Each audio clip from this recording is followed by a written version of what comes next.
over again.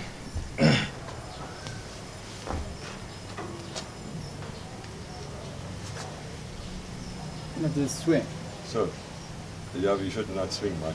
So, to be continued again about your questions about the healing. Next one, please.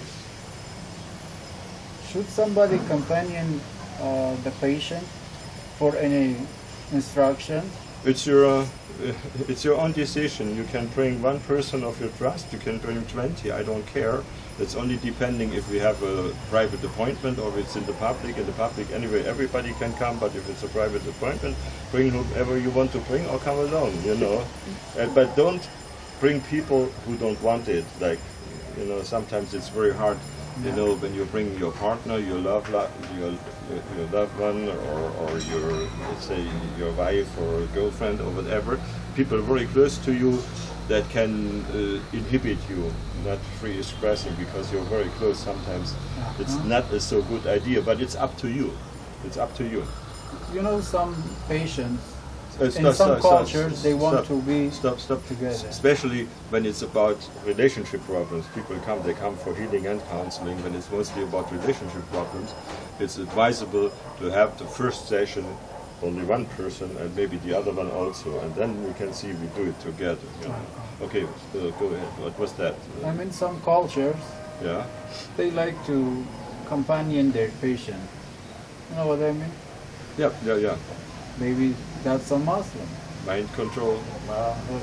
His Thought girlfriend, control, culture control. He wants to follow her until the last moment. If there is any touching process.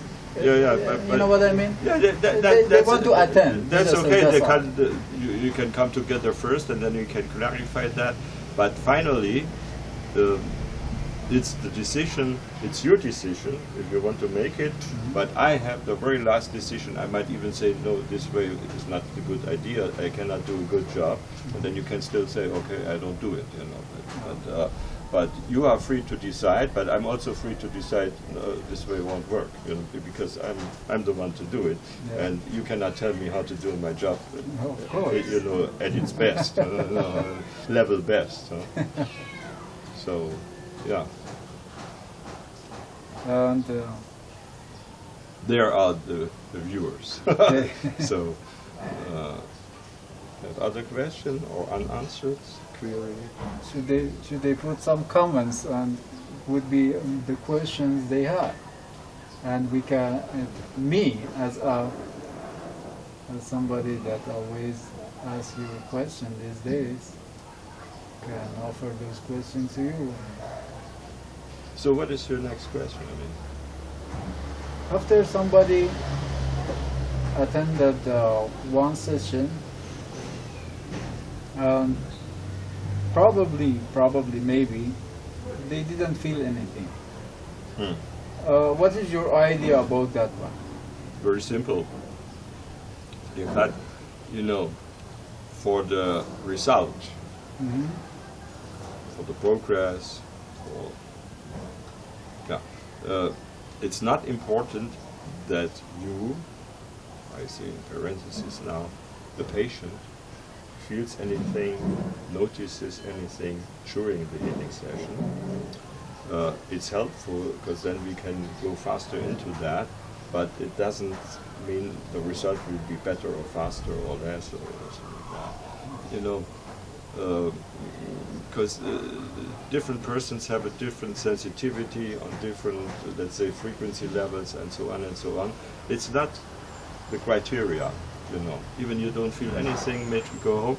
Even again, I say the one big video we have about the pioneering work at the Trier Healing Center, Andre, the blonde guy with the long beard, you know, he's one of my best students, you know. He even explains when he had his first healing session in the night, you know, he suddenly woke up and it's like flashes in his head and something like that. So he didn't feel anything during the session, nothing special. And he became my best, besides Lisa Marie, they are my best students, you know, ever, you know, and they understand the game. So it means that maybe in those moments nothing will happen, but in a time that somebody No. will go into their privacy. Maybe later, little by little, they can feel it. It's possible. Have you had any patient like that? To go home and later call you that it's working now? Many times. But it doesn't mean, like you say, nothing will happen. Mostly they can feel something already, they can notice something, but even nothing happens doesn't mean that it's not as good as other healing sessions. That is not how that works. No? So you have to observe, because in general the healing is modest, by and by, and you have to observe that. And you see in the background we have somebody who is obsessed. That's my neighbor here, and she's obsessed. She's shouting every day like this. But they just give money to the priest. Have they ever tried to bring it to you? No. They give money to the priest. They know what I do. I was working down here in the Tuba Health Office. That's, in Germany we call that Gesundheitsamt. Government. Working together with the doctora and things like that. No, they are not there. They just status quo, and if they don't believe in it, so what can we do? And it's none of my business. Everybody is his own. Everything is, as Bill Clinton said, everything is of your own making. You create your future, all the others. So actually about obsession, possession. Even in my own family, I get really troubled. I tell it head on, sisters, brothers, my mother, and so on, because I told some of them that the other one is obsessed, because there are signs. This is a science. There are signs of obsession. You can read it in good books, You can read it in good books, and they don't want to accept the truth that they live together with an obsessed person, and then they get mad at you, But this is in my private, so where we talk about the things. But even then, relationships change, And I'm a very head-on person, very very clear-cut. We have a saying in Germany.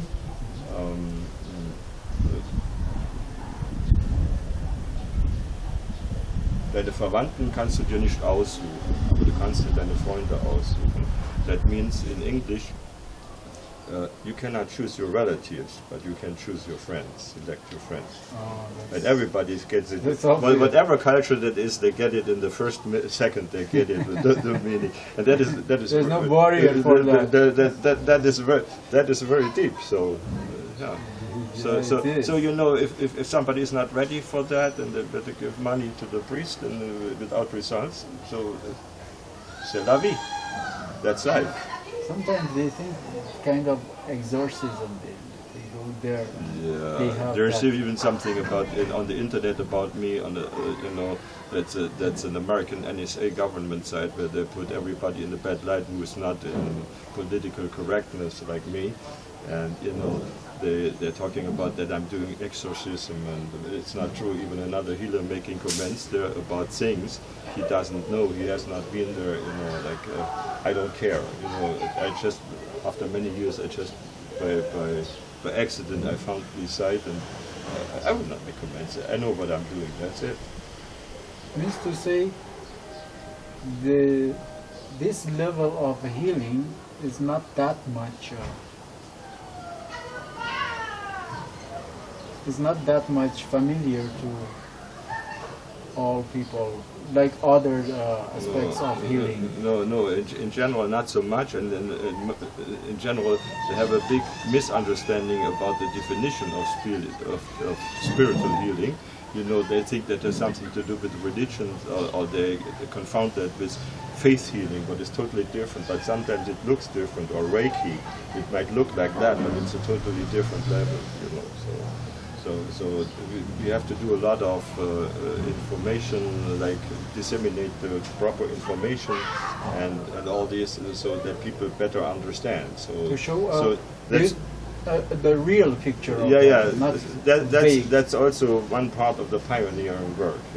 If you tell somebody, let the carpenter come and put the hammer around, everybody understand that. Crazy or that.